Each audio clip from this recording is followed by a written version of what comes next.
नमस्कार दोस्तों, स्वागत है आप सभी का हमारे YouTube चैनल आलोक ज्ञान गंगा में।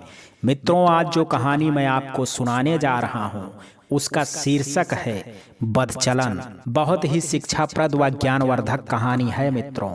इससे पहले कि आप हमारी कहानी में खो जाएं, अगर आप हमारे चैनल पर पहली बार विजिट कर रहे हैं तो कृपया चैनल को सब्सक्राइब कर लें, बेल आइकन को प्रेस कर लें ताकि इस तरीके की कहानियां जो हर रोज मैं लेकर के आता हूं उसका नोटिफिकेशन सबसे पहले आप तक पहुंचे। तो चलिए मित्रों, देर ना करते हुए कहानी को शुरू करते हैं। साली हरामखोर कुल्टा यार से मिलने जाती है। हरामखोर तड़ाक और एक झन्नाटेदार चांटा मुंह पे आया सुनीता के। हाँ, यही नाम था उसका। 30 वर्ष की आयु थी और 3 बच्चे थे, जिनमें से उसके पति को एक भी नहीं लगता था कि उसका बच्चा है। क्योंकि सुनीता बदचलन जो थी। क्या? अरे हाँ भाई हाँ, जो औरत किसी गैर मर्द के लिए हर रोज खाना बना करके ले जाए, उसके घर की साफ सफाई कर दे तो शायद बदचलन ही हुई ना। कपड़े भी धो देती थी। हाँ, फिर भाई तो बदचलन ही हुई ना। मगर क्यों? मैं समझ गया, सच बताता हूँ आपको। सुनीता आज से 10 साल पहले देव के घर ब्याह करके आई थी। चांद सी गोरी, भोली सी सूरत, रुई के ढेरों जैसे नर्म, लाखों सपने आंखों में। गरीब परिवार के कारण बाप ने जल्दी से ब्याह कर दिया। अब आस पड़ोस के उचक कर घर के आंगन में देखने लगे तो हर बाप को चिंता होने लगती है। जिस घर की दीवारें छोटी और बेटी बड़ी हो जाए तो बाप को तब तक नींद नहीं आती जब तक वो उसे किसी और की जिम्मेदारी ना बना दे। फिर चाहे सामने वाला जिम्मेदारी उठाने वाला हो या ना हो, बस पशुओं की तरह एक खूंटे से दूसरे खूंटे तक ही सफर होता है इनका। खैर, देव सुनीता का भावी पति सुनीता से उम्र में 14 साल बड़ा था, मगर वही बात, मर्द को खाना और घोड़े को दाना मिलता रहे, कभी बूढ़े नहीं होते। मगर सुनीता ने जब उसे पहली बार देखा तो सहम गई। आंखों में वासना का तूफान, ना कोई तोहफा ना कोई बात, बस आया और उसके साथ थोड़ी देर हाँक कर दूसरी तरफ मुंह करके लेट गया। सुनीता रुई की सफेद ढेरी बिस्तर पर बिखरी पड़ी खुद को इकट्ठा कर सुनीता बैठकर सोच रही थी। शायद ऐसा ही होता होगा, मगर उसे अधूरा सा क्यों लग रहा है। लगता कोई किसी साज की तरह एक तार को छू करके लौट आया हो, जबकि उस साज ने सभी राग छेड़ा भी नहीं था कि साजिंदा ही उठ गया। अधूरे से राग को कैसे गाएं? इसी सोच में उसकी सुबह हो गई। मगर आज सुबह उसे ना जाने क्यों रात में भी काली नजर आ रही थी। मगर क्यों? मगर क्या दुनिया की 2/3 औरतों की तरह उसे भी इसे अपना भाग्य समझना चाहिए था। मगर सुनीता राग छेड़ करके खुद को तारंगित करना चाहती थी, मगर कैसे? सुनीता कश्मीरी सेब का पौधा थी जो कोई उसे मरुस्थल में लगा गया, जिसके कारण वो कुम्हला रही थी। रुई सी सफेद सुनीता अब पुराने बिस्तरों की पीली रुई सी हो गई थी। 2 बच्चों की मां बन चुकी थी और अपना राग भूल चुकी थी। एक दिन देव आया और बोला, सुनो, आज घर का पेंट करने के लिए आएंगे, तुम अपनी मर्जी का पेंट करवा लेना। सुनीता के तो सारे दिन काले हो गए थे, उसे अब रंगों से नफरत थी। सब उसे मुंह चिढ़ाते से लगते थे। करीब दोपहर 2 बजे पेंट वाले घर आए थे। सुनीता ने उन्हें समझाया कि क्या क्या करना है। जब रंग की बात हुई तो उसने कहा, जो भी कर दो जो जिंदा होने का एहसास दिला दे। क्या बात है, आपको रंग पसंद नहीं? रमेश ने बहुत आत्मीयता से पूछा। सुनीता कुछ नहीं बोली और दूसरे काम में लग गई। सुनीता की शादी देव से होती है, जो कि उम्र में उससे काफी बड़ा था। सुनीता भीतर अपने कामों में लग गई। रमेश भीतर ही भीतर भांप गया था कि ये औरत भीतर से दुखी है और अपना दुख छिपा रही है। रमेश अच्छा भला पढ़ा लिखा इंसान था, मगर जिंदगी के 20 साल भारतीय शिक्षा को समर्पित करने के बाद भी किसी को इतना काबिल नहीं लगा कि उसे एक नौकरी दे सके। और सरकारी नौकरी की तैयारी के लिए जरूरी समय उसके पास नहीं था। होता भी कैसे, घर की जिम्मेदारी उसे खुद के लिए जीने तक का समय नहीं दे रही थी। कब कलम किताबें ब्रश पेंट में बदल गई पता ही नहीं चला और जिंदगी की काली कालिक लोगों के घर के रंग कर मिटाने लगा। मगर दिल के अंदर चल रहे द्वंद्व से खुद भी बहुत परेशान रहता। कोई मिलता जिसे तकलीफ है तो उसे वो अपना सा लगता। सुनीता की आंखों के मारे हुए सपने देख उसे तरस आया था या अपनापन लगा पता नहीं, मगर वो अपनी सी लगी। आप चाय पिएंगे? अचानक सुनीता ने रसोई में काम करते हुए आवाज लगा करके पूछा तो उसकी सोच की तंद्रा टूटी। जी पी लेंगे, दयालु उसके साथी ने जवाब दिया। अरे लाओ तो भाभी जी। एक बार तो गरम गरम दयालु धीरे से एक अलग ही टोन में बोला और हंसने लगा। रमेश उसका इशारा समझ गया और उसे आंखें दिखाता हुआ बोला, कितना कमीना है रे तू, मालिक की बीबी के बारे में क्या बोल रहा है? चल चल साले, देख रहा हूँ तुझे भी, जब से देखा है तूने रंगों की ते क्या दुर्दशा की है, उसी के रूप में डूबा पड़ा है। दयालु चिढ़ाते हुए उसे बोला। कुछ कहा आपने? सुनीता हाथों में चाय लेकर के सामने खड़ी थी। रमेश उसे देख करके एकदम घबरा गया और घबराहट में उसके बैलेंस बिगड़ा और वो सीढ़ी से नीचे गिरने लगा कि तभी एकदम जल्दी जल्दी ट्रे नीचे रख सुनीता ने उसे संभाला और वो उसके साथ काफी करीब तक छू गई। इतना करीब कि दोनों एक दूसरे की खुशबू सूंघ सकते थे। सुनीता रमेश के पास इतने पास थी कि उसकी मर्दानगी से भरी पसीने की महक उसके नथनों में घुसी जा रही थी और रमेश भी उसके ताजे नहा करके आए जिस्म की महक से बेचैन हो रहा था। मचल सा गया वो। दोनों ने एक खुमारी सी चढ़ती महसूस की, जैसे कि आंखें टकराई और एकदम से खुद को अलग किया। माफ करना जी, रमेश अलग होते हुए नजरें नीचे करके बोला। चाय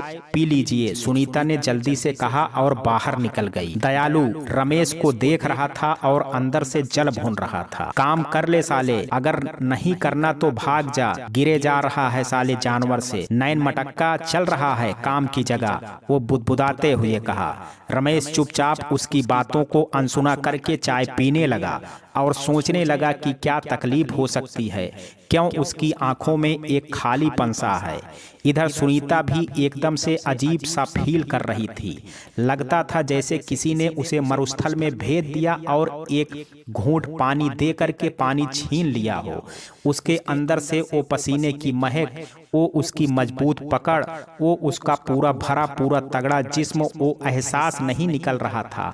लगता था जैसे उसे उसके साज को किसी ने झनकार दिया हो, किसी ने उसकी डोरी खींच दी हो। अब उसके अंदर तरंगे सी उठने लगी थी, लालायित हो उठी थी। उसका हाथ अपने जिस्म को महसूस करने लगा था, अंगुलियां टटोल रही थी उसके हर एक अंग को, उसके ओंठ, उसकी आंखें, उसके गाल, उसकी गर्दन, उसकी कमर, उसके जिस्म की गोलाइयां, नाजुकपन, सब उसके पेट में तितलियां सी उड़ रही थी। उसका हाथ उसकी सूट के अंदर जा रहा था कि तभी अचानक उसे देव की आवाज आती है और वो संभल जाती है। खुद को उस सोच से निकालने का प्रयास करती है। अपना हाथ खींच लेती है उस जगह से जिस जगह तक पहुंचने के लिए हर मर्द हर हद तक गुजरता है, और पहुंचकर भी अगर पहुंच जाता है तो शायद। खैर छोड़िए। हाँ, तो देव घर वापस आ गया था और वो पेंट वालों से बात कर रहा था और अच्छे से पेंट करने की हिदायत दे रहा था। सुनीता, ओ सुनीता कहाँ हो? अंदर आते ही वो उसे ढूंढने लगा। जी बोलिए, सुनीता कमरे से बाहर आती हुई बोली। अरे यार बोलना क्या है, खाना दो भाई, भूख लगी है। देव हाथ पैर धोते हुए बोला। अभी लगाती हूँ, सुनीता रसोई में जाती हुई बोली। सुनो, उन्हें कुछ चाय पानी वगैरह दिया या नहीं, या सारा दिन बस बिस्तर तोड़ती रही? देव उसे ताड़ते हुए बोला। जी पिला दी थी चाय, सुनीता एकदम घबराती हुई बोली, जैसे उसकी कोई गलती पकड़ी गई हो। कहीं देव ने उसे खुद को सहलाते हुए हाँ ठीक है खाना खाते हुए देव बोला। जब खाना खा करके देव उठा और सुनीता उसके जूठे बर्तन उठाकर रसोई में ले जा करके रखने लगी कि अचानक उसने देखा कि रसोई में चाय के बर्तन साफ करके रखे हुए थे। ये कौन कर गया? शायद उन्हीं में से कोई रख गया हो। तो मतलब कोई उसे देख चुका है उस हालत में, क्योंकि रसोई उसके कमरे से आगे है और जब वो कमरे में खुद को महसूस कर रही थी उसके कमरे का दरवाजा खुला था, वो खुला ही रह गया था। तो मतलब और शर्म में डूबी जा रही थी, वो खुद को असहज महसूस कर रही थी। बड़ा अजीब सा लग रहा था, खुद को वो नग्न सा महसूस कर रही थी। सुनिए, वो बर्तन मैंने रख दिए थे रसोई में धो करके, रमेश ने उसे देख करके बोला। आप तब आराम कर रही थी, मैंने सोचा क्यों जगाना, और रसोई में जा करके कब धो करके रख दिए। रमेश उसकी आंखों में देख करके बोला। उसकी वो नज़र उसके अंदर तक चली गई। सुनीता को लगा शायद वो उसे कह रही है, मैं उस साज से हर वो धुन निकाल सकता हूँ जो तुम चाहती हो और तुम्हारी जिंदगी का संगीत की तरह तरंगित कर सकता हूँ। छी, क्या सोच रही हूँ मैं? सुनीता ने खुद को संभाला। जी आप आगे से ऐसे मत करना, सुनीता ने तपाक से नीचे नजरें करते हुए बोली और अंदर चली गई। क्या हुआ बे? भाभी जी कैसे तड़प गई? क्या खजाना देख लिया है तू अंदर? दयालु ने धीरे से बोला।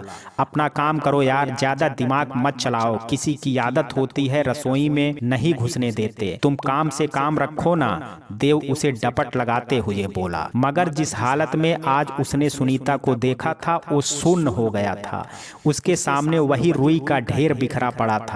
वो उसे समेटना चाहता था, हाथ लगाना चाहता था, उसे होश नहीं रही। उस एक पल के लिए संगमरमर सा जिस्म तड़प रहा था उसके सामने।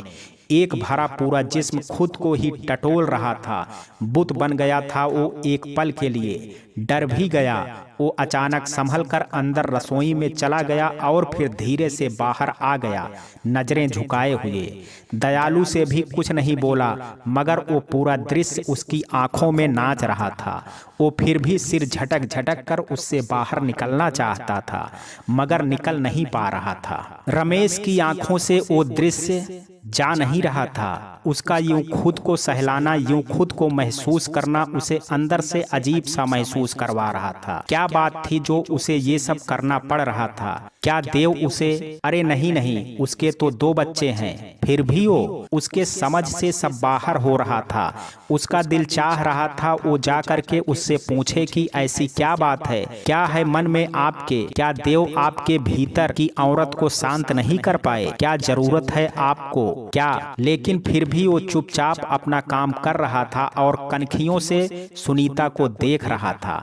उसकी आंखें उसका पीछा कर रही थी, उसे निहार रही थी। वो सोच रहा था कि भला की खूबसूरत इस औरत के लिए कोई भी अपनी जान दे सकता है, फिर ये इस बूढ़े से शादी क्यों? देव जो अब साइकिल चलाने के काबिल भी नहीं रहा, उसे किस पागल ने ये चमचमाती नई मर्सिडीज थमा दी? हे भगवान, कबाड़ी के हाथ में कोहिनूर थमा दिया, साले ने कोई कदर नहीं की इसकी। ये सोच सोच करके उसका सुनीता की तरफ मन झुका और झुका जा रहा था। इधर सुनीता भी मरी जा रही थी, ये सोच सोच करके कि ये क्या हो गया, मुझे ख्याल रखना चाहिए था। कैसे मैं इतनी बड़ी गलती कर सकती हूँ? अब मैं कैसे उसके सामने जाऊंगी? हाय राम, कैसे मेरी तरफ चोरी चोरी देख रहा है। हाय, इतने दूसरे वाले को भी बता दिया होगा। अब वो दोनों बातों में मेरे जिस्म की को तौलेंगे, मेरे हर अंग को देखेंगे बातों बातों में। हाय भगवान, मैं तो इनके सामने नग्न सी महसूस कर रही हूँ। क्या करूँ, कहाँ जाऊँ? किसी से बात भी नहीं कर सकती, क्या बोलूँ किसी को, क्या कहूंगी? सुनिए, रमेश की आवाज सुन करके अचानक उसकी सोच की तंद्रा टूटी। जी, सुनीता ने अंदर से ही आवाज दी। जी हम जा रहे हैं, रमेश ने कहा। जी अच्छा, सुनीता बोली। आज की दिहाड़ी इस बार दयालु की आवाज आई। अभी लाई, सुनीता ने सकुचाते हुए कहा। जब वो रमेश को पैसे देने लगी तो रमेश ने उसकी तरफ देखा और कहा जरूरत नहीं है, और आंखों ही आंखों में मुस्कुरा दिया और बाहर निकल गया। सुनीता उसकी आंखों को देख स्तब्ध स्तब्ध सी खड़ी थी कि कुछ देर बाद रमेश वापिस आया और बोला, अरे अपना कुछ भूल गया, और सुनीता की तरफ मुस्कुरा दिया। सुनीता भी अनायास मुस्कुरा दी, बिना सोचे समझे, बिना कुछ जाने, बस मुस्कुरा दी पागल सी। उसकी मुस्कुराहट देखकर रमेश उसके पास आया और आंखों में आंखें डाल करके बोला, आप बहुत खूबसूरत हैं, और एकदम से बाहर निकल गया। अब सुनीता स्तब्ध, हैरान और असमंजस में खड़ी थी। हाथों में दिहाड़ी के रुपए, आंखों में हैरानी, ओंठ खुले और दिल में उठता संगीत जो वो हमेशा सुनना चाहती थी। वो जड़ सी खड़ी रही। ये क्या हो गया? उसके मुंह से ये कैसे निकल गया? मैं खूबसूरत हूँ? कैसे? मेरे 2 बच्चे हैं, चेहरे पर सिलवट पड़ चुकी है, बदन ढल चुका है, और उसे मैं खूबसूरत लग रही हूँ? कैसे? क्या मैं खूबसूरत हूँ? खूबसूरत हूँ तो देव जी क्यों नहीं समझते? क्यों मुंह फेर करके लेट जाते हैं? क्यों मेरे बाप ने बेमेल की शादी कर दी? क्यों मेरे अरमान, मेरी खूबसूरती का ख्याल नहीं रखा गया? नहीं नहीं, मैं खूबसूरत नहीं हो सकती। ना वो सिर्फ मेरा दिल रखने के लिए कह रहा होगा, पर मेरा दिल रखने के लिए? मेरा दिल? हाँ, मुझ में दिल। फिर देव को दिखता क्यों नहीं है? पिताजी को क्यों नहीं दिखा? नहीं, हाँ नहीं होगा, वरना सबको दिखाई देता। फिर इसको कैसे दिखा? हे भगवान, कितने सवाल छोड़ गया पागल सा मेरे दिमाग में। और सुनीता सर झटक करके वहीं बैठ गई। आज अचानक उसे रंग थोड़े चटकीले लग रहे थे। वो आज मुद्दत के बाद अनायास ही मुस्कुरा रही थी और घबरा भी रही थी, जैसे कि उसकी चोरी पकड़ी गई हो। मगर कैसी चोरी? उसने क्या किया? सुनीता आज खुद में ही उलझी पड़ी थी। शाम को देव आए। सुनीता, सुनीता, खाना लगाओ जल्दी, भूख लगी है। जी अभी लगाती हूँ। उसने खाना लगा करके देव से खाना खाते हुए पूछा, सुनिए, मैं आपको कैसी लगती हूँ? जैसी एक बीबी लगनी चाहिए। क्यों? नहीं नहीं, वैसे ही पूछा। आज पड़ोस की औरत कह रही थी कि मैं अपना ख्याल रखा करूं क्योंकि मैं खूबसूरत हूँ। हा हा हा, पागल हो गई हो? खाना खाओ, दिमाग ना खाओ। खूबसूरत हैं ये, जब थी तब थी। अब 2 बच्चों की माँ बन चुकी हो। अब खूबसूरत हो या नहीं कोई फर्क नहीं पड़ता है। कोई नहीं देखता तुम्हें, बेवकूफ औरत। घर पर ध्यान दो, फालतू बकवास पर नहीं, समझी? देव ने उसके सारे अरमान एक झटके में उतार दिए। सुनीता जूठे बर्तन समेट कर रसोई में धो रही थी और सोच रही थी, क्या भगवान ने सबको आंखें एक सी दे करके नजरिया अलग क्यों दे दिया है? किसी के लिए खूबसूरत, दूसरे के लिए खूबसूरत क्यों नहीं? इसी असमंजस में उसकी रात गुजरी। इधर रमेश की रात भी कुछ कम काली ना थी। वो जब से वहां से आया, उसे हर जगह सुनीता दिखाई दे रही थी। वो जहां देखता उसे सुनीता दिखाई दे रही थी। शाम से उसको सुनीता कभी यहाँ कभी वहाँ खड़ी नजर आ रही थी। उसकी आंखों में नींद नहीं थी। उसके आंखों में उसका वो तड़पता जिस्म, वो उसका मचलते अरमान उसकी आंखों में आ जा रहे थे। उसकी नींद उसकी आंखों से बिछड़ चुकी थी। उसे सुनीता आज कभी तकिए के पास, कभी दरवाजे के पास, कभी खिड़की के पास खड़ी नजर आ रही थी। अरे यार, क्या हो गया मुझे? पागल तो नहीं हो गया? क्या सोच रहा है तू? वो शादीशुदा है, बच्चे हैं उसके, क्या सोच रहा है? पागल हो गया है शायद। पर उसे सुनीता के बारे में सोचकर उसके लिए दया आ रही थी। बेचारी तड़प कर रह जाती होगी कहाँ देव, और मन ही मन मुस्कुरा पड़ा। इधर सुनीता को लगता जैसे राकेश की आंखें चोरी चोरी उसे देख रही हैं। उसे हर जगह लगता उसकी आंखें उसके साथ चिपकी पड़ी हैं, उसे देख रही हैं, उसके जिस्म को निहार रही हैं। इसी उधेड़ बुन में उन दोनों की पूरी रात निकल गई।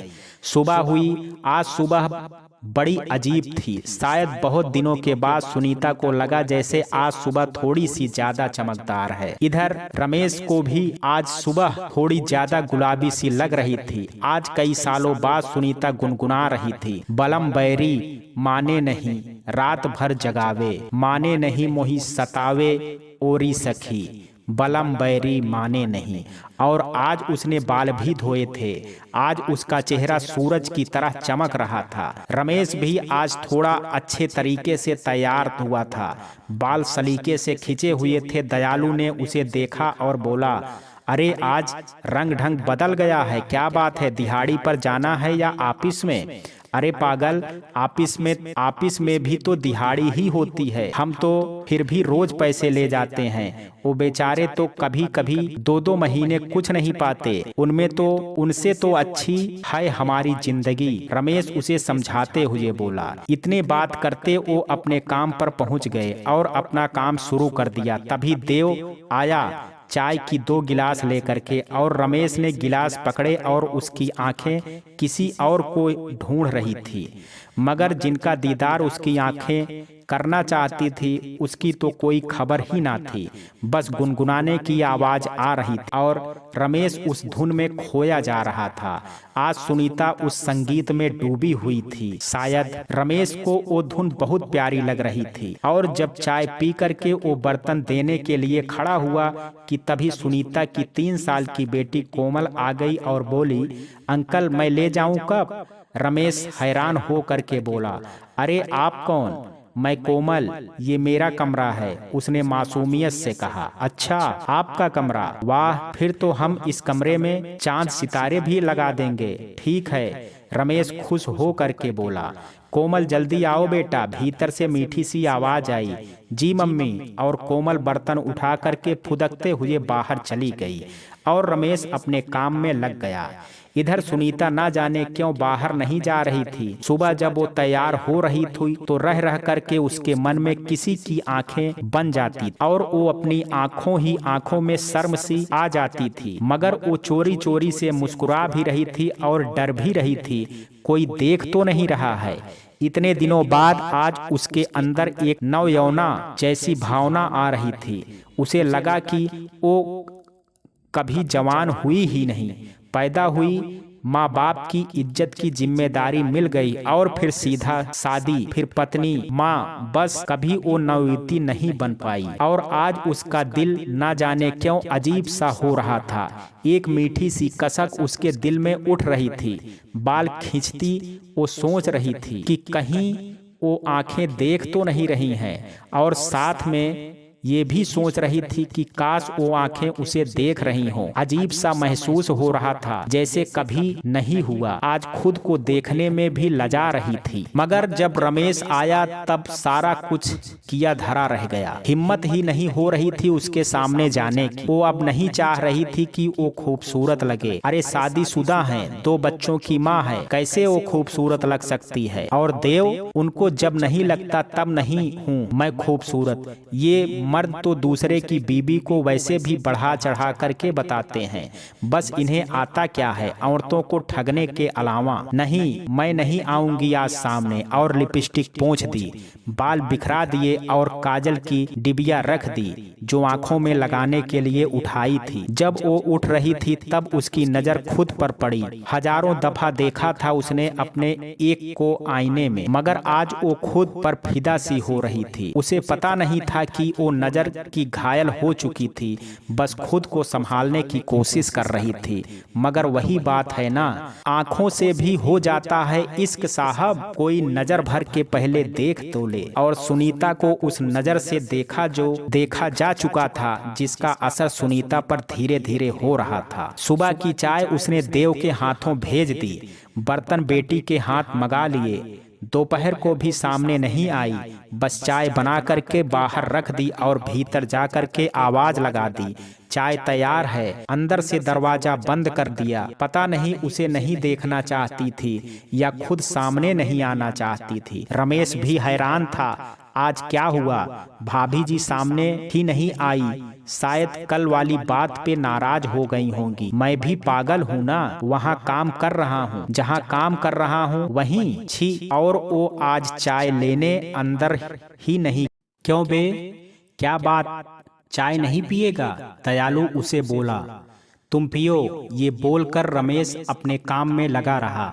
अच्छा, तेरी मर्जी। और दयालु अपना कप उठा लाया। जब थोड़ी देर बाद सुनीता बाहर आई, उसने देखा कि एक कप भरा पड़ा था। उसे बड़ा गुस्सा आया। उसको पसंद नहीं था कि वो किसी के लिए कुछ करे और सामने वाला उसकी कदर ना करे। वो अंदर से ही बोली, जब नहीं पीना था तो बता देते, ऐसे नुकसान क्यों करवाते हो। रमेश ने जब सुना तो वो कुछ ना बोला, चुपचाप बाहर आया और कप उठा करके ठंडी चाय पी गया। खाली कप लौटाते हुए बोला, माफ कीजिएगा, थोड़ा काम ज्यादा था, और फिर से काम में लग गया। अब सुनीता को लगा ये कुछ ज्यादा हो गया, मगर क्या कर सकते थे, बात निकल चुकी थी, जवाब मिल चुका था, और जो कल शाम से उसके अंदर जज्बात जाग रहे थे सब धुलते नजर आ रहे थे। खैर, जो मुंह से निकल गया निकल गया, आगे से ख्याल रखूंगी। और वो फिर से सुनीता बन गई जो कल सुबह तक थी। शाम हुई जब दयालु और रमेश आज का काम खत्म किए करके चले, तब सुनीता ने कहा, रमेश को बुलाकर कहा, सुनिए जी, आपके पैसे और उसके हाथों में 2 दिन की दिहाड़ी रख दी है। जी अभी जरूरत नहीं है मुझे, रमेश मुस्कुरा करके बोला। ले जाइए, मुझसे हिसाब नहीं रखा जाता है, सुनीता ने बेचारगी जाहिर करते हुए कहा। आप बस मेरा हिसाब रखिए, बाकी का आपकी मर्जी, रमेश बड़ी गहरी सी आवाज में बोला। मैं नहीं रख सकती, इतना नहीं होगा, सुनीता ने आंखें नीची करते हुए कहा। मैं हूं ना, और रमेश ने उसकी तरफ मुस्कुरा करके देखते हुए कहा। सुनीता का दिमाग शून्य हो रहा था और दिल बेतहाशा दौड़ रहा था। नहीं नहीं, आप अपना हिसाब रख लीजिए, और पैसे वहीं छोड़ करके चली गई। रमेश ने भी वो पैसे नहीं उठाए और बाहर निकल गया। अजीब आदमी है, इसे पैसे की जरूरत ही नहीं है, भला बताओ, और वैसे बातें कैसी करता है, बोलता है मैं हूं ना, क्या हो तुम, कौन हो तुम, क्या कर लोगे, मेरी जिंदगी जैसी है वैसी रहेगी, रोज घुटती हूँ, रोज घुटूंगी, और मेरी घुटन कम नहीं कर सकता कोई। हाँ मैं हूं ना, बातें देखो, मेरा हिसाब रख लो। सुनीता के अंदर ये सब चल रहा था कि उसने देखा पैसे वहीं रखे हैं। हे भगवान, कल बोल देती हूँ देव जी को आप ही पैसे दे दिया करो, मेरे हाथों से तो लेते नहीं, सुनीता भिनभिना रही थी। इधर रमेश को पता चल गया वो क्या कह रहा है। अरे यार, क्या हो गया मुझे, क्या हो जाता है मुझे रोज, दिमाग काम क्यों नहीं करता है। कल मैं जाऊंगा ही नहीं दिहाड़ी पर, दूर रहूं तो ही ठीक है। हाँ तो ठीक रहेगा।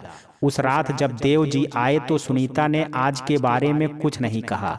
खाना परोसा खाया और देव बोले, सुनीता सुनो, काम तो अच्छा चल रहा है ना। जी हाँ, बस सुनीता इतना बोली और बिस्तर पर लेट गई। यहाँ आओ सुनो, जब देव जी का मन होता तो उसे सुन्नू कह करके बुलाते। जी बोलिए, सुनीता ने उसकी तरफ मुंह घुमा करके बोली। देव कुछ ना बोला और सीधा हाथ उसके कपड़े के अंदर। कुछ देर वो उसके बदन में कुछ ढूंढता सा रहा। सुनीता एक मुर्दे जिस्म के जैसे पड़ी थी। वो उसके कपड़े उतार रहा था और ना जाने कैसी जल्दबाजी में था। शायद उसे ये एहसास नहीं था कि ये उसकी अपनी बीवी है। एक हड़बड़ी सी थी उसमें, जैसे हमारा कुछ खो जाए तो हम सारा सामान उथल पुथल करके रख देते हैं। देव भी वैसे वो खोया हुआ सामान ढूंढने में लगा था, बिना किसी तरीके के, बिना किसी विचार के। कभी हाथ लातों पे, कभी जांघों पे, कभी मुंह पे, कभी गर्दन पे, कभी, मगर उसे मिल नहीं पा रहा था जिसे वो ढूंढना चाह रहा था। थोड़ी देर बाद वो उसके ऊपर था, जैसे अब ऊपर से ढूंढेगा, लेकिन जब तक कुछ मिल पाता, कुछ ढूंढ पाता, तब तक वो थोड़ा कपकपाया, थोड़े उसके शरीर में अकड़न आई और वो रस्सी की तरह ढीला हो गया, निढाल हो करके एक तरफ सरक गया बस। और सुनीता उस संदूक की तरह खुली पड़ी थी, जैसे किसी ने उसे उथल पुथल करके उसका सारा सामान बाहर कर खुला ही छोड़ दिया हो। वो आज भी हर रात की तरह छत पर चलते पंखे की गति को देखती रही और सोचती रही, मैं यहाँ क्या जड़वंत हूँ, क्या मेरे जीवन में गति नहीं है, क्यों मेरे बदन में शिथिलता आ जाती है, क्या मैं ही काबिल नहीं या देव। मगर उसे नहीं पता था कि औरत के शरीर में एक बिंदु होता है, जब तक आप वहाँ नहीं पहुंचते हैं तब तक वो औरत अधूरा ही महसूस करती है। और तकलीफ की बात यह है कि बहुत कम लोग उस बिंदु तक पहुंच पाते हैं। अधूरी सी प्यास के साथ सुनीता बिस्तर पर पड़ी एकटक छत की तरफ देखती रही और देव अपना काम करने के बाद उसकी तरफ पीठ करके यूं सो गया जैसे वो उसके हैं ही नहीं। कोई अस्तित्व तो नहीं देव के लिए सुनीता का। बस जैसे सफर के लिए किसी का साथ मिल जाए, उसके बाद फिर अनजान। सुबह हुई, अलसाई सी सुनीता उठ करके अपने घर के काम धंधे में निपटाने में लगी हुई थी कि तभी बाहर कुछ हलचल हुई, जिसे सुन करके उसे लगा कि शायद दयालु और रमेश आ गए। रमेश ख्याल से ही उसके दिल में एक हलचल सी होने लगी और एक मुस्कान सी उसके ओंठों पर दौड़ गई। वो जल्दी से चाय बनाने लगी और देव बाहर उनसे बात करने लगा। तभी देव बाहर से झल्लाते हुए आया। सब साले चोर हैं, 2 दिन काम करते हैं फिर छुट्टी चाहिए। बताओ काम कैसे पूरा होगा? 2 दिन में एक कमरा भी पेंट नहीं किया। क्या हुआ जी? सुनीता बोली। अरे कुछ नहीं, वो आज एक पेंट वाला नहीं आया है। नहीं आया? क्यों? मुझे क्या पता, मैं बाप हूँ क्या उसका? मगर उसे आना चाहिए था, सुनीता ने भरे मन से कहा। मगर नहीं आया, अब क्या करें? बेरुखी से देव बोला। मगर आना चाहिए था ना, जाने क्यों सुनीता रुआसी सी हो आई। खैर कोई बात नहीं, इस बार पैसे देखना ऐसे ही मिलेंगे जैसे हमारा काम करेगा वो। देव ने अपना फैसला सुनाते हुए कहा। सच में मर्दों को कदर नहीं होती है, चाहे कोई कितना भी बोले, मगर उनका भरोसा नहीं करना चाहिए। सब निर्मोही होते हैं। सुनीता मन ही मन खींचते हुए मन में सोच रही थी। तभी देव बोला, सुनीता खाना दो, काम पर जाना है, टाइम हो रहा है। अरे खाना तो मैंने बनाया नहीं। सुनीता सुन्न हो गई। अब क्या करे? जी जरा इंतजार करें, अभी बन जाएगा। सुनीता हड़बड़ी में हाथ चलाते हुए बोली। क्या? अभी खाना ही नहीं बनाया? करती क्या रही तुम सुबह से? जब तुम खाना ही नहीं बना कर दे सकती हो तो करना क्या है तुम्हारा? किस काम की हो तुम फिर? जी अभी बन जाता है, जरा रुको। सुनीता डरते हुए बोली। जरूरत नहीं है, तुम ही खा लेना बेवकूफ औरत, बेमतलब का भार मेरे सर का है। और देव भुनभुनाते हुए चला गया। हाँ बेमतलब तो हूँ ही, बस बिना मतलब की एक जिस्म, बस खाना कपड़े बर्तन सफाई बच्चे आदमी, इन्हीं में मेरा जीवन पिसता है औरत का। फिर भी बेमतलब की औरत। सुनीता सोच सोच करके रो रही थी। तभी उसने सोचा कि मुझे आज उसका इतना इंतजार क्यों था? क्या मैं उसके लिए भी बेमतलब की ही हूँ, जिसका किसी से कोई सरोकार नहीं? पर उसका तो मैं कोई काम भी नहीं करती, फिर उसके मतलब की हो भी कैसे सकती हूँ? मगर उसका इंतजार क्यों है मुझे? क्यों बेचैन है दिल उसके लिए, उसे देखने के लिए? मेरी जिंदगी में क्यों आया वो? आज उसके कारण मैं खाना बनाना भूल गई। कल अगर कुछ और भूल जाऊं, देव को, खुद को या बच्चों को। एकदम सिहर गई सुनीता। नहीं नहीं, बस अपने मन को समझाना होगा, उसे बताना होगा कि वो बेमतलब की औरत का मन है और किसी को उसमें कोई मतलब नहीं है। और वो उठ करके अपने आप को संभालने में लग गई। मगर रह रह करके उसे रमेश की याद आ रही थी। मगर वो बार बार अपना सर झटक कर याद से बाहर निकलने की कोशिश करती। सहसा वो गुनगुना उठी। तुम जो आए जीवन में, खुशी उमड़ आई मेरे मन में। हंस ही पड़ती हूँ बैठे बैठे ही, सरसरा है जाती अब चुनरी पवन में। तुम जो आए। तभी बाहर दस्तक हुई। कोई है? सुनीता ने दरवाजा खोला। देख करके चौंक गई। रमेश खड़ा था, अच्छे से बाल बनाए हुए, हाथ साफ सुथरे कपड़े, मगर लाल शर्ट और पीली पैंट में। सुनीता ने उसे देखा तो देखती ही रह गई और आंखें फटी की फटी और मुस्कुरा भी पड़ी अंदर ही अंदर उसके कपड़े देख करके। जी कहिए, सुनीता ने मुस्कुराते हुए पूछा। अंदर आने को नहीं कहोगी? देव ने संकोच में पूछा। नहीं, सुनीता ने हंसते हुए जवाब दिया। जी। रमेश चौंक कर बोला। अरे मजाक कर रही थी, बुरा मत मानिएगा। आइए आइए अंदर आइए, सुनीता खिलखिलाते हुए बोली और कुर्सी की तरफ इशारा किया। बैठिए और बोलिए, क्या लेंगे आप? जी कुछ नहीं, बस माफी मांगने आया था कि आज आ नहीं पाया। मुझे किसी जरूरी काम से बाहर जाना पड़ा। अब छुट्टी नहीं करूंगा कभी। रमेश ने नीचे देखते हुए बोला। ये कपड़े पहनकर? सुनीता ने पूछा और हंस दी। क्यों, इनमें क्या खराबी है? रमेश ने चौंकते हुए पूछा। कोई खराबी नहीं है, बस ज्यादा खूबसूरत है। और खिलखिला करके हंस पड़ी, बहुत जोर जोर, जैसे बरसों से हंसी ना हो और आज हंसी का बांध टूटकर बहना चाहता हो। माफ कीजिएगा, मुझे इतना हंसना नहीं चाहिए। पर और फिर खिलखिला पड़ी। मुझे मालूम था आप खुश होंगी, इसलिए ये सब किया मैंने। रमेश भी हंसते हुए बोला। सुनीता एकदम से चुप हो गई। क्यों, मेरे लिए क्यों? हैरान होकर के पूछा सुनीता ने। क्योंकि आप हंसती हुई बहुत खूबसूरत लगती हैं और मैं आपको हमेशा खुश देखना चाहता हूँ। रमेश ने उसकी तरफ देखते हुए बोला। क्यों? सुनीता अब गंभीर हो गई। उसके चेहरे के हाव भाव बदल गए थे। वो सुनने के लिए लालायित हो गई थी। मुझे क्यों? क्योंकि आपको तो मैं आपको रमेश उसे कुछ कहने वाला था और सुनीता भी उसकी बात सुनने के लिए बेचैन सी हो रही थी। शायद ये वो बात थी जिसे वो सुनने के लिए तरस गई थी। एक बीबी, एक माँ होने के बावजूद भी किसी ने, ना पति ना बच्चों ने उसे ये बात कही, मगर आज उसके कान उस मधुर बात को सुनने के लिए इतने बेचैन थे कि वो हवा में फैली बेचैनी भी महसूस कर रही थी।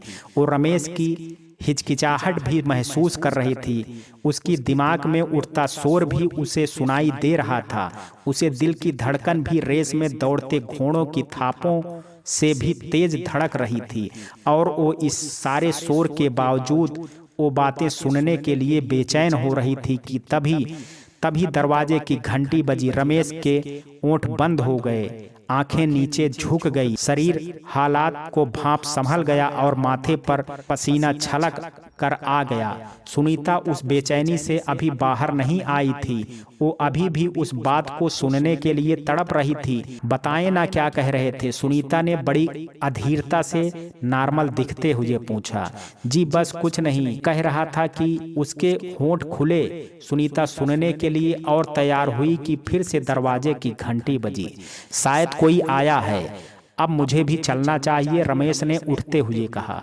आप बैठो, मैं देखती हूँ कौन आया है, मगर आज बात सुने बगैर नहीं जाने दूंगी। सुनीता ने उसे बैठने का इशारा करते हुए कहा। शायद ये भूल गई कि वो शादीशुदा है। कमाल है, ये कमबख्त इश्क भी मरवा ही डालता है और मरने भी नहीं देता है। जैसे ही सुनीता कमरे से बाहर निकली, रमेश भी उठ गया और उसके पीछे चल दिया। जैसे ही दरवाजे पर पहुंचा, उसने देखा कि बाहर देव सुनीता को कुछ देने आया है। शायद सब्जी होगी, और जैसे ही देव की नज़र उस पर पड़ी, वो अंदर आ गया। रमेश को लगा जैसे उसकी कोई चोरी पकड़ी गई हो। सुनीता ने भी रमेश को अपने पीछे खड़ा देख करके चौंक गई। अरे रमेश, तुम आज आए नहीं सुबह और इस वक्त, क्या बात है? देव ने उसे सवालिया नजरों से पूछते हुए अंदर आकर के उसके सामने खड़ा हो गया। जी रमेश बता ही रहा था कि वो ये कहने आया था कि आज उसने बाहर जाना था, इसलिए नहीं आ पाया और कल से जरूर आएगा, चाहे कुछ भी हो जाए। सुनीता ने दोनों के बीच से गुजरते हुए देव की तरफ देख करके बोलते हुए किचन में सामान रखने चली गई। जी हाँ, मुझे अपनी माँ को हॉस्पिटल लेकर के जाना था, बस इसीलिए नहीं आ पाया, रमेश ने खुद को संभालते हुए कहा। देव भी उसकी तरफ देखते हुए उसके चेहरे के हर हाव भाव को पढ़ रहा था। अच्छा जी, फिर चलता हूँ, कल मिलूंगा, रमेश बाहर निकलते हुए बोला। सुनीता, चाय पिलाई या नहीं इन्हें? देव ने थोड़ा जोर से बोला। जी मैंने पी ली है, अब चलता हूँ। अच्छा ठीक है, कल समय से आ जाना भाई, काम मत रोका करो, दिन और पैसे दोनों खराब होते हैं। देव ने उसे बाहर तक छोड़ते हुए बोला। जी अब आगे से नहीं होगा, रमेश ने बाहर निकल करके हाथ जोड़ते हुए बोला और गली में खो गया। रामजादी यार बुलाती है, और एक बेल्ट का निशान उसकी पीठ पर छप गया। सुनीता जो किचन में बैठी सब्जी धो रही थी, एकदम इस हमले से चौंक गई। बोल साली, कब से ये सब चल रहा है? दूसरी बेल्ट छपी उसकी पीठ पर। सुनीता समझ गई ये उसकी इतने दिन की वफादारी का इनाम रहा, और उसके चेहरे पर कोई सिकन नहीं आया, वहीं बैठ गई। देव ने उसे बालों से पकड़ा और आंगन में घसीट लाया। सुनीता खुली आंखों से देखती जा रही थी कि देव की तरफ, और मुस्कान उसके चेहरे पर आ रही थी। हाँ, मेरे बाप ने मेरी रक्षा के लिए ढूंढा था, ये मेरे जीवन का आधार था, ये मेरा जीवन का साथी है। और देव उसकी पीठ पर बेल्ट चलाता जा रहा था, मगर सुनीता कुछ नहीं बोल रही थी, बस उसकी तरफ फटी आंखों से देखती जा रही थी। जब देव मारते मारते थक गया और सुनीता के मुंह से कोई आवाज नहीं निकली तो वो आंगन में सर पकड़ करके बैठ गया। क्यों क्यों? जानता हूँ तेरे काबिल नहीं हूँ, मगर बेगैरत नहीं हूँ। सुनीता तेरे आगे हाथ जोड़ता हूँ, मेरी इज्जत रख ले। और उसकी आंखों में आंसू आ गए। सुनीता ने उसकी तरफ देखा, उसके आंसू देखे और उसकी आंखों में भी आंसू आ गए। वो अपने दर्द को अपने अंदर दबाती हुई उठी और देव की गोद में सर रख करके उसे अपनी तरफ खींच लिया। उसके माथे को, उसके ओंठों को चूम कर दर्द को दबाते हुए बोली, मैंने कुछ नहीं किया है, कोई दगा नहीं की है। और शांत आंखों से मुस्कुराते हुए उसकी तरफ देखने लगी। देव भी शायद अपनी गलती पर बहुत पछताया और वो सुनीता को अपनी बाहों में समेट कर जोर जोर से रोने लगा, बेतहाशा उसे चूमने लगा। सुनीता ने भी उसे अपनी बाहों में समेट रही थी और उसकी बाहों में सिमटती जा रही थी। और फिर आज आंगन में ही वो दोनों एक दूसरे में समाने लगे। दोनों बेखबर थे और देव उसकी हर उस चोट को चूम रहा था जो उसने दी। सुनीता भी सिहर जाती, कभी दर्द से, कभी। धीरे धीरे दोनों के कपड़े और एक दूसरे के लिए गुस्सा या गलतफहमी उतरने लगे और ये तूफान उठा, बढ़ा बढ़ाया और एकदम थम गया। उन्हें कोई खबर नहीं वो कहाँ हैं, दरवाजा खुला या बंद, काम पर जाना है या नहीं, कोई आ सकता है या नहीं, आंगन में धूप है या नहीं, गर्मी है या नहीं। बस एक दूसरे में खोए हुए ये समाते जा रहे थे। जब ये तूफान थमा और उन्हें होश आया तब तक काफी समय हो चुका था और वो दोनों एक दूसरे को देखकर मुस्कुरा रहे थे और फिर हंस पड़े। काफी दिनों बाद सुनीता मुस्कुराई थी और देव के साथ खिलखिला करके हंसी थी। मगर जब देव और सुनीता को होश आया कि वो किस स्थिति में हैं, तो एकदम से खुद को संभालते हैं और देव भी तुरंत अपने कपड़े पहनकर बाहर निकल जाता है। सुनीता भी खुद को संभालती है और जब कपड़े पहनने की कोशिश करती है तब उसके ऊपर पड़े बेल्ट के निशान दर्द करते हैं और वो उस दर्द से कराह उठती है, मगर साथ ही साथ वो कुछ सोचकर मुस्कुरा भी देती है। देव वापस आता है और उसके लिए मूव ले आता है। उसे देख करके प्यार से बोलता है, ये लगा लेना। अच्छा, मुझे काम पे देर हो रही है, शाम को आता हूँ, कुछ ले करके आऊं। सुनीता आंखें नीचे किए हुए है। जी नहीं, बस आप जल्दी से आ जाना और ये भी आप ही लगा देना। अच्छा ठीक है, शाम को मिलता हूँ, देव जाते हुए बोलता है। उसके जाने के बाद सुनीता घर के कामों में व्यस्त हो जाती है और जब वो बर्तन धोने के लिए बर्तन उठाती है तो कमरे में पड़े कप का ख्याल उसे आता है और साथ ही साथ रमेश का भी। रमेश रमेश, देव देव, सुनीता के दिमाग में ये दोनों नाम बजने लगते हैं, जैसे उसके दिमाग में दोनों खड़े होकर के अपना नाम जोर जोर से चिल्ला रहे हों और वो समझ नहीं पा रही थी कि किस तरफ जाए। एक तरफ उसका पति, उसका मालिक, उसका देवता, जो चाहे उसे मारे, उसे पीटे, उसकी खाल खींच ले और उसके साथ बिना उसकी मर्जी के उसके जिस्म को छुए, कुचले, रौंदे, दबाए, काटे, मगर उसे सहना होगा क्योंकि वो उसका पति है।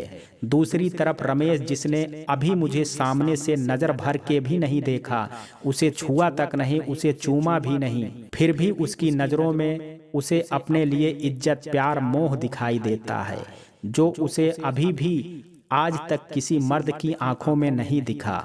बाप की नज़रों में वो एक बोझ दिखाई देती थी, भाई की नज़रों में जिम्मेदारी और पति की आंखों में वो बस एक चीज है जिसे जब चाहा खेल लिया, जब चाहा फेंक दिया। क्या वो एक वस्तु भर है, सिर्फ एक साधन भर है? फिर क्यों उसके अंदर ये सारी भावनाएं भरी गई भगवान द्वारा? भगवान भी मर्द ही है ना, तभी औरतों की कद्र करने उनके मर्दों के अंदर नहीं डाली, सब औरतों के अंदर सब डाल दिया और अब ये मर्द भी सब औरत के अंदर ही तो डालते हैं, चाहे बच्चा हो, दर्द हो, तकलीफ हो या खटक। और कब उसके हाथ से टूट गया और वो भी अपनी सोच से बाहर निकली, मगर उसे ये ख्याल अंदर ही अंदर खाए जा रहा था कि वो करे तो क्या करे। करे? क्या वो जिन आंखों में इज्जत प्यार सहानुभूति दिखती है उधर ना जाए, सिर्फ इसलिए कि वो एक गैर मर्द है और उस इंसान के साथ रहने के लिए मजबूर है जो उसे सिर्फ एक वस्तु मात्र समझता है। औरत को औरत नहीं कहना चाहिए, उन्हें औरत की जगह मजबूर कहना चाहिए, क्योंकि वही तो है वो मजबूर।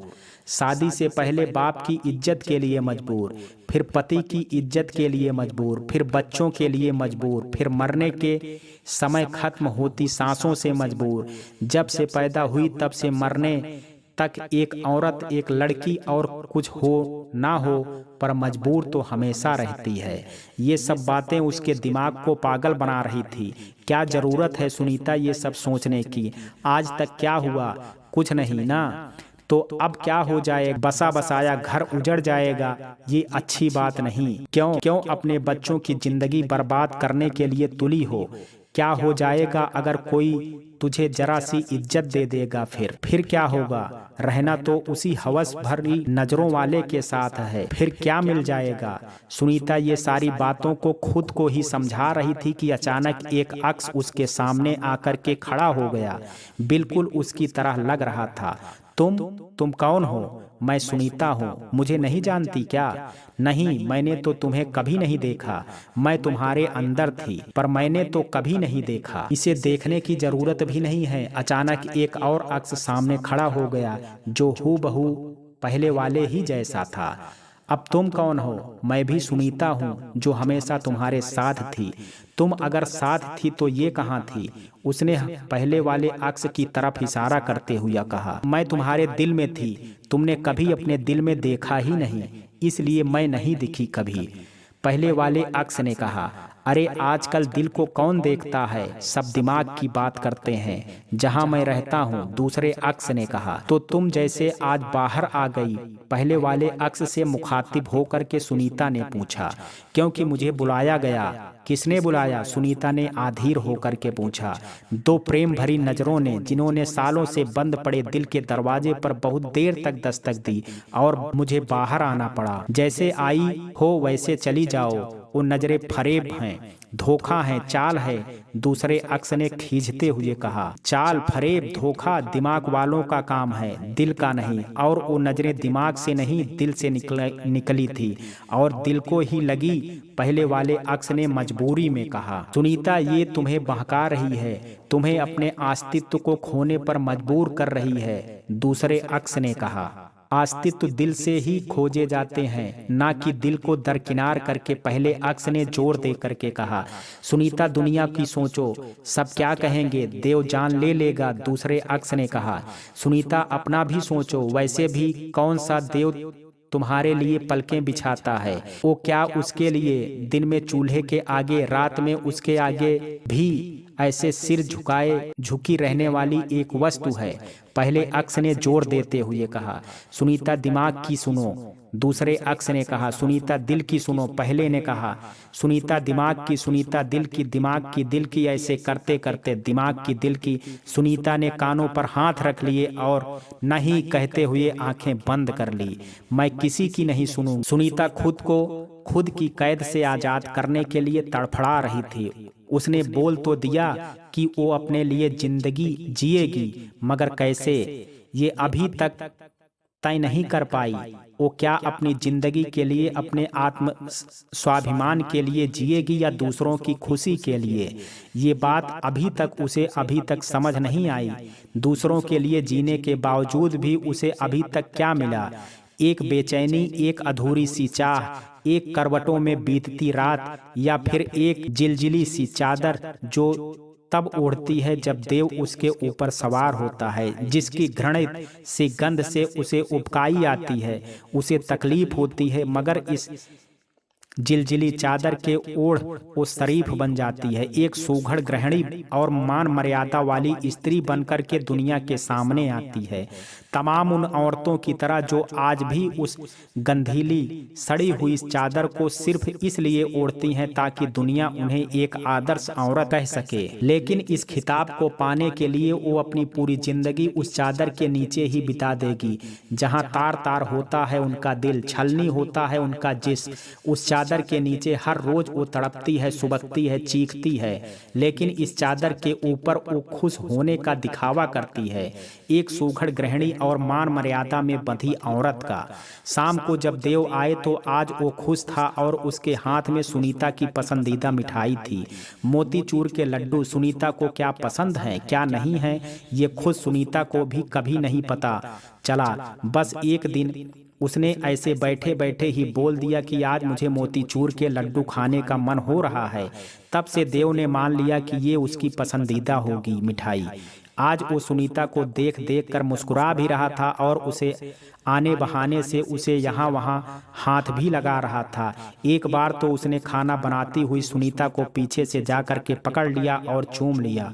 सुनीता बिना किसी भाव के उसको उसकी हर शैतानी को बर्दाश्त करती रही, मगर उसके दिमाग में वो सारी बातें घूम रही थी, लेकिन वो अपने ऊपर कोई भाव लाना नहीं चाहती। खाना खाते समय देव ने बोला, सुनीता आज वो कमाल की सब्जी बनाई है, क्या डाला है इसमें? सुनीता जी कुछ नहीं, रोज ही ऐसे बनाती हूँ, मगर शायद आज ही आपको इस बात का एहसास हुआ है। उसने सर नीचे किए हुए ही कहा। देव ने अपने बच्चों की तरफ देखकर पूछा, क्या रोज ऐसे बनती है? उसकी बेटी बोली, हाँ पापा। देव, अच्छा कमाल है, मुझे पता ही नहीं था, आपको कई बातों का पता नहीं होता है। सुनीता ने कौर अपने मुंह में डालते हुए बोला। देव समझ गया कि शायद सुनीता आज के गलती के लिए खफा है, मगर उसे लगता है कि शायद उसकी ही गलती थी, उसे पूछना चाहिए था। ऐसे ही हाथ उठा दी। खाना खाने के बाद जब वो दोनों सोने के लिए कमरे में गए और जब सुनीता लेटी तब